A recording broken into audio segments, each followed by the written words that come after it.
Welcome to the Sort of Sure podcast, where doubt looms, fear whispers, and the only way forward is through. I'm Samar Carbo, and if you've ever felt like you're just sort of sure about what you're doing, you're not alone.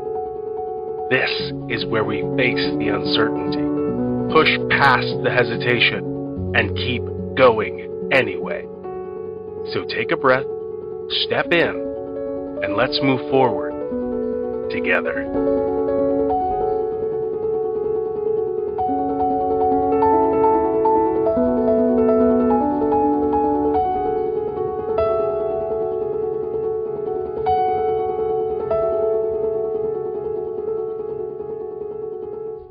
Hello and welcome to the Sort of Sure podcast. In case you missed it in the intro, my name is Samar Carbo, and I'm excited to bring this new episode to you this Friday. So, I know you can't answer me, but how are you doing? Just check in with yourself real quick, because none of this works. Nothing we ever do will work. No improvement, no program, no podcast can help us unless we know who's there. So, who is it on the other end of this podcast? I mean, I'm speaking into a microphone, but you are a real live person out there doing something. I doubt you're just sitting there listening to me. You're probably working or working out, or hey, maybe you're even driving. Which, let's be careful if we're out there driving. We don't need you randomly kicking the bucket because you were listening to my podcast. It's not worth it, friends. But what do I want to talk about today? Let's see. Oh, right. Before we get into that, if you have a story of imposter syndrome or self-doubt that you want told, reach out. Shoot me an email at sortofsurepod@gmail.com. That is, I know you're tuning into one that is just me, but the lifeblood of this podcast for 30 some episodes was purely interviews. I'm trying something new right now, and that's going to end pretty soon, but interviews are what I love. And to be honest, I would be perfectly fine as well reading your stories. It doesn't have to just be something, I'm asking questions or whatever. I can just read a story. No problems there. So by all means, shoot me an email of your story. If you want to write it out and say, hey, please read this on the air, we can do that. My inbox is a fantastic receptacle for that sort of thing. I'm thinking about this whole concept of self-doubt and of imposter syndrome. And I was actually thinking earlier this week, my 3-year-old has had a rough week. She has had, she's been acting the whole week like she does when she has a fever. So that's for those, uninitiated or those with civilized children. That means she is constantly looking for a way to break something, to move her body to something, to move. And, oh man, it is something. And it takes a concerted effort to be the type of parent, the type of person that I want to be in that circumstance. But I wasn't born that way, right? Like, sure, it takes a concerted effort, but I was still able to have patience. I am still able to have patience. And maybe it's because I knew, at the end of this week, I get to go away with my wife and we're going to see the fantastic Pete Holmes in Atlantic City and have ourselves a weekend around it. But at the same time, we're a family that thrives on patience. If we have patience, we do really well. I think, most, if not all families are somewhat like this. So we thrive on patience. If we can't have that, we don't get through our day very well. Everybody's upset, right? If I can't have patience, my day gets worse. And I know that. I know that correlation. So what is there that got me here? And that's kind of the thing, right? Because when I look at, and this is purely a me thing, this is not a definitional thing. When I look at self-doubt when I look at imposter syndrome or wondering if I belong in a room, right? We're just defining now, but wondering if I belong in a room that I totally belong in, I'm talking practice. I'm talking about having the historical proof that today I am prepared for the challenges that came my way, that my preparation met opportunity at the right time. And so I know that. So when I was a kid, I spent a semester, we'll call it. We didn't have semesters, but it was half the year in an inner city school because my dad was working in an inner city place, and my mom was still had a really good job back home and in the suburbs. So they split time. It was rough on them, but hey, they made it. They're still going strong today. So this was, oh boy, I was 12 or 13. So this was a long time ago. And I am at this magnet academy in an inner city area, and I am waiting for my dad. I was told to wait. So the school, it was a very old building, but it had a circle. It had a bus circle out front, and then it had a sidewalk past that, and then was the road. Pretty normal setup, right? Mansion style building, circle, sidewalk, road. There are trees near the sidewalk, but it was a pretty nice day when I left for school that morning. So I'm wearing a t-shirt, a long t-shirt, but a t-shirt nonetheless. And it starts to rain, but I was told to wait on the sidewalk. Now, perhaps this is just a thing about me personally, but when I was asked to do something, I did that thing. So I waited and I waited and I waited. And when it seemed like in this downpour that never seemed to end, when I'm standing out there, I didn't sit, I didn't lean on a tree, I didn't go inside the building that was very close, I didn't take the late bus. And after a while, some parents felt bad for me, right? They saw me there on the sidewalk, just completely drenched, soaked to the bone as this little 12-year-old. And I was very small. I'm 6'3" now, but I was like 5 foot nothing. I was small. And, I was standing out there and these people are seeing this poor kid. And so a couple of parents offered me like, hey, do you want to sit until your dad gets here, like out of the rain? And I said, no. Now that was twofold, right? The first thing was social anxiety. What am I going to talk to these people about while I'm sitting in their van? And I don't know how long my dad's going to be. No, thank you. But the other side of that was I was told to be here. And until another, for lack of a better term, command overrides the previous one that I'm holding, I'm going to stand here. Now, that was something that I had as a matter of practice by that point. I do what I say I'm going to do because I said I'm going to do it. Now, I would approach that a little bit differently today, but I am very near 40, and I am fairly independent as a person. But I had a million little moments like that, and maybe literally, I obviously haven't counted, but a bunch of little moments like that where even when it was hard, I stuck to what I said I would do. There's a great quote Inky Johnson has about that.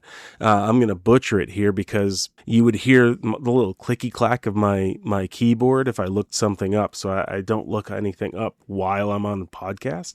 But he says something to the effect of persistence or consistency or something is staying true to what you said you would do long after the feeling you said it in has passed. It's something like that. It's a little bit clunky, but he is a very good speaker and incredibly consistent person. Now I'm going off of, I don't know him personally, I'm going off of what he says in front of a crowd, but still, that was the type of human I grew myself into. Now, was that just because of me? Was I born that way? Was it because I have African parents because I'm a first generation American? It could be any one of a million things that came together and made me who I am. But I can tell you that I've practiced doing what I said I would do. And so we have these things today, right? We have these captains of industry who are making billions of dollars. That's billion with a B, right? We don't talk about millions like it's a lot of money anymore. We talk about billions. And some people are just turning the corner into trillions. And it's, certainly the moral issues are there, but we look at that and we say these people just are them. But they didn't do this overnight, right? I truly don't believe that the trillions and billions can be earned. I don't believe that those can be a self-made situation. I think you do have to go, get windfalls at a certain point, whether that's by family money or whatever. But millions, for sure. For sure, millions can be in a generation. $1 million can fall into your lap through a few years, if you do the right thing, of focused effort. That is how that happens. It comes up to $1 million in essentially no time. But we call these overnight successes. But these are actually a bunch of things that come together to make progress. But I wonder sometimes if we as a society have become allergic to difficulty, right? But things are so easy for 90% of your day, and then you come up to something that's actually difficult. And obviously the difficulty changes throughout the day. Sometimes it's just putting your phone down. Sometimes it's going for a walk. Sometimes that difficulty is standing up to your boss in a respectful and way that has a conversation, a dialogue, rather than accusations and arguments. I think maybe we've grown allergic to this kind of difficulty. But I think discipline has become misunderstood. I think it's not about being necessarily rigid. It's about being reliable, right? I've loved it ever since I heard Will Smith say it, and I know he's fallen out of the way. But a long time ago, he said something to the effect of, discipline is love. And I love it, and I glommed onto it, and I took it, and it's mine. But discipline is loving yourself enough to hold a boundary. And yeah, he basically said that. But let's look at it this way. I love myself too much to eat an entire cake, right? I love my body. I love what I can do with it. I love my blood pressure, all these things too much to eat an entire cake. Now I do believe there are phases to adulthood, and I've said ever since my early 20s that like the first big part of adulthood is realizing that you can, or no, here's how I said it. I'll cut that. Here's how I said it. The adulthood truly begins when you realize you can go to the store, buy a whole cake, and eat it for dinner, right? And I still kind of believe that, right? Adulthood doesn't truly begin until you realize you're an adult. But the next phase of adulthood doesn't begin. You don't level up as an adult until you realize that, yes, you could do that, but your body is worth maintaining. And there are some people who have that as children. There are people who gain that as teenagers. People who, I've found people who work out a lot and people who go to, just go to the gym for a sauna or for yoga, which can be considered working out. Some people look at it as just stretching. I am a person who sees that as working out because I am genuinely out of shape. But this is a thing that shows true love to me, is holding boundaries. It doesn't have to be discipline, right? It doesn't have to be an aggressive type of thing. It can be calm, and it can be something that you keep moving. But I mentioned a little earlier that like the world just moves, right? Resilience that we have to overcome imposter syndrome and self-doubt in this incredibly fast world. It's like a fever you can't sweat out. It just keeps coming for you, right? This tension span stealing world that we live in, it erodes the endurance that we would otherwise have to build things like perseverance so that we can get that proof from ourselves that we are somebody that we can love, somebody that we can hold a boundary for and still love. I wonder sometimes if that is the thing, right? The 5 or 7 minutes or whatever now that people have to be looking at their phone for, if that is the 3 feet from gold. Like if we could just do that, if we could just put the phones down or not look at the screens in general for a little bit, for a day, a week, a month, maybe that is some people's success barrier. That's what keeping them from reaching the heights, from other people calling them an overnight success. But I think, and this is just me talking naturally, but I think we can still value patience when everything else is instant, right? Because people one day got instant coffee. There was this percolator you had to put on the stove and you made espresso and you had all these things. And then they got instant coffee and they made it for what? Maybe 10, 20 years writ large. And then it became this kind of niche thing that nobody does anymore because it's not as good. And so I think for our society and for Western culture as a whole, these fast things, AI, the phones, all the fast moving things, it's not a fad. I don't believe that. But I do think it taking up all of our attention is fleeting. Now, I know I'm sometimes needlessly optimistic, but I think there will come a day when we as a culture don't need it, when we don't need these attention seeking things, and we don't seek the dopamine of a quick interaction and instead are looking for something a little bit more meaningful. And we start to get that perseverance back when we start to see ourselves fighting against imposter syndrome by giving ourselves real proof that we can get through a day solving problems. We can get through maybe a shift. We can get through whatever you get in your life, a challenge, a job, an interview, where at the end of it, we feel even more confidence that we felt at the beginning of it. And sometimes we do have to have the confidence to know that we'll be awesome. And then later on, prove it. And it's crazy and it's weird. But for some, certainly for me, that's the way the world works, a little bit. And that's grit, right? That perseverance, that sticking to things, that magic bit of intensity, that's what changes lives. Maybe grit is just about staying true to what we said we would do after the feeling we said we would do it in has passed. Thanks to Inky for this episode. And thanks to you for paying attention, for listening, for showing up. If you have a story of imposter syndrome or self-doubt, I would love to hear it, and I'd love to tell your story or interview you about it. Shoot me an email for that at sortofsurepod@gmail.com. I can't wait to hear from you. Later days.